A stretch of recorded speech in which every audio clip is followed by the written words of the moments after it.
tariki ya 27 z'ukwezi kwa kabiri umwaka wa 2025 nibwo i Bukavu hateraniye inama y'umutwe wa AFC M23. Ni inama yarahuje uyu mutwe abayobozi bayo ndetse n'abaturage b'i Bukavu. Iyi nama rero yabereyemo amabara akomeye cyane cyangwa se amahano akomeje kwibaza n'amahanga.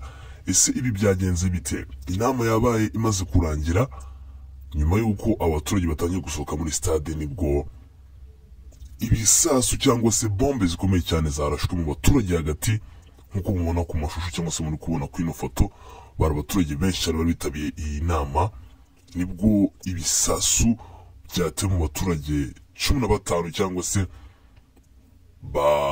indi mibare itaramenyekana nibo bakomerekeye muri bino bitero, cyangwa se abenshi bakomeretse 11 nibo bimaze kugaragara ko bazize ibi bitero cyangwa se baguma bino bitero.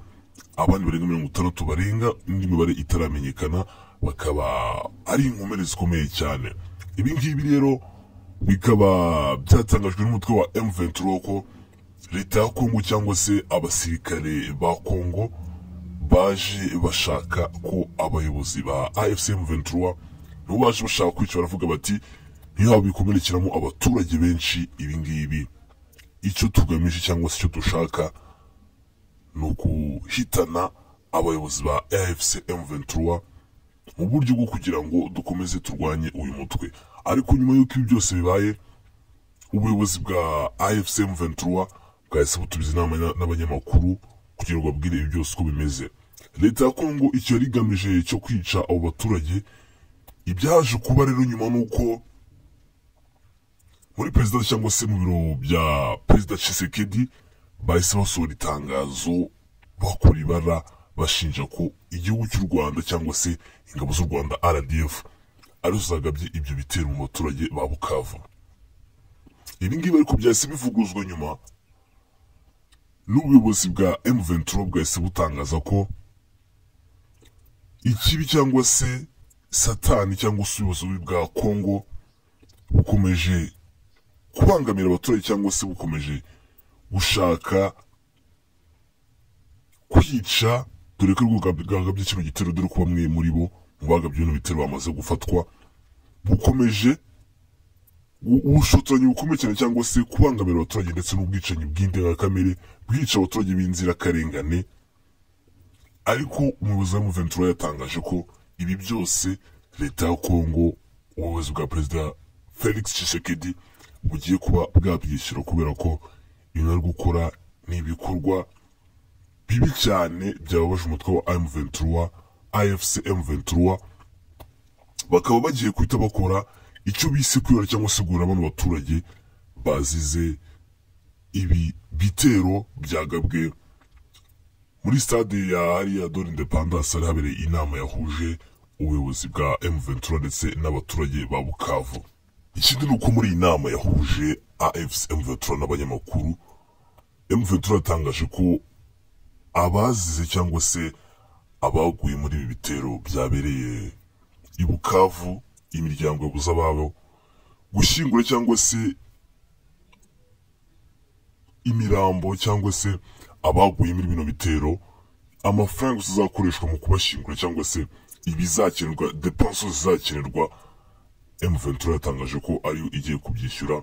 Gusa M23 yatangaje ko yababajwe cyane n'ibi ngibi, ariko ikaba yatangaje ko leta ya Kongo igiye kubyishyura.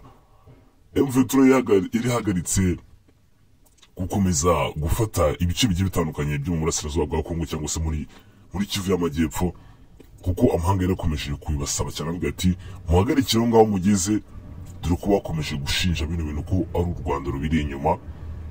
M23 iri yafashe agenge cyangwa se yahagaritse kugira ahantu ifata, ariko kubera ibi bitero FRDC, igisirikare cya Kongo cyangwa se ubuyobozi bwa Felix Tshisekedi bwakoze igikorwa cy'urugomo cyo guhitana abaturage, AFC M23 yatangaje ko yarakaye cyane, igiye gukora ibikomeye cyane cyangwa se ibintu abantu batari biteze.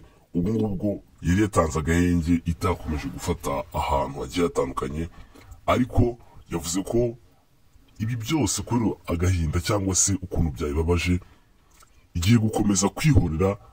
Ubwo bivuze ko babisobanuye mu buryo buzimije, bagiye gukomeza gufata utundi duce two muri Kivu y'Amajyepfo bakomeza hariya Uvira bataka. Icyakomeje kuba rero nyuma nuko Felix Tshisekedi nyuma y'ibi byose iri tangazo yasohoye, ibiro byasohoye, yavuze ko leta y'u Rwanda cyangwa se ingabo z'u Rwanda ziri ku butaka bwa Kongo mu buryo butemewe n'amategeko aribwo bwagabye kino gitero mu baturage. Avuga ko iyi nama ya AFC M23 iri tangazo Felix Tshisekedi yasohoye, avuga ko iyi nama yabaye yaririnzwe n'abasirikare b'u Rwanda. Ibi ngibi bikomeje urumva n'ubundi Tshisekedi ntabwo yatangaza ko ibi ngibi ari leta ya Kongo yabikoze, ndetse avuga ko Tshisekedi akomeza avuga muri no tangazo avuga ati AFC M23 yatumye abaturage, ntabwo yabatumye ahubwo yabazanye ku ngufu. Abaturage ba Bukavu bajyanwe ku ngufu muri no nama kugira ngo baganire n'umutwe wa M23. Urumva ko n'ubundi Felix Tshisekedi ntabwo yavuga ko abaturage bagiye batumiwe n'abayobozi ba M23 kuko bakomeza kuvuga ko ibi ni ibyihebe.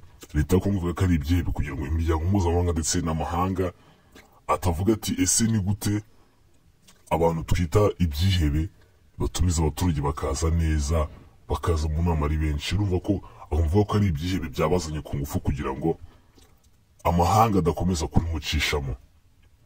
Ariko nyuma y'ibi ngibi, nyuma y'uko M23 kugeza ubu ngubu imaze gufata bamwe mu barashe bino bisasu, amakuru ari kuvuga nuko leta y'u Burundi ibi bisasu byarashwe ari bikunda gukoreshwa n'abasirikari b'u Burundi, ari byarashwe mu baturage.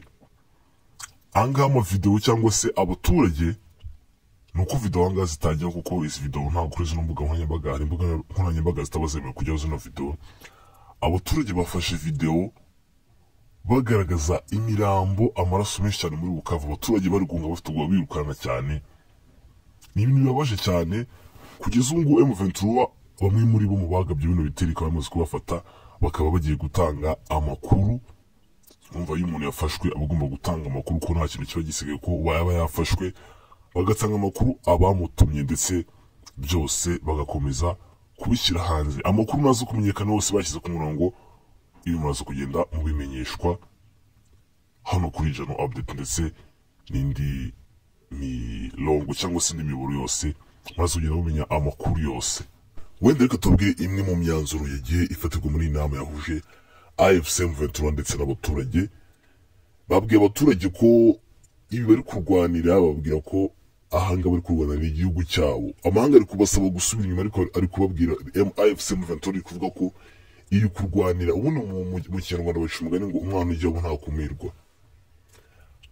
AFC M23 babwiye abaturage ko iyi bari kurwanira babyemerwa n'itegeko nshinga. Urumva ko nta mahanga cyangwa se nta wundi muntu wemerewe kuyoboza, kuko itegeko nshinga rya Kongo ribemerera ibi bari kurwanira. Bari kurwanira igihugu cyabo, bari kurwanya leta yamaze igihe kinini batoteza iri mu burenganzira bwabo. Babwiye abaturage ko byo bari kurwanira ari uburenganzira bwabo kandi babyemerwa n'itegeko nshinga.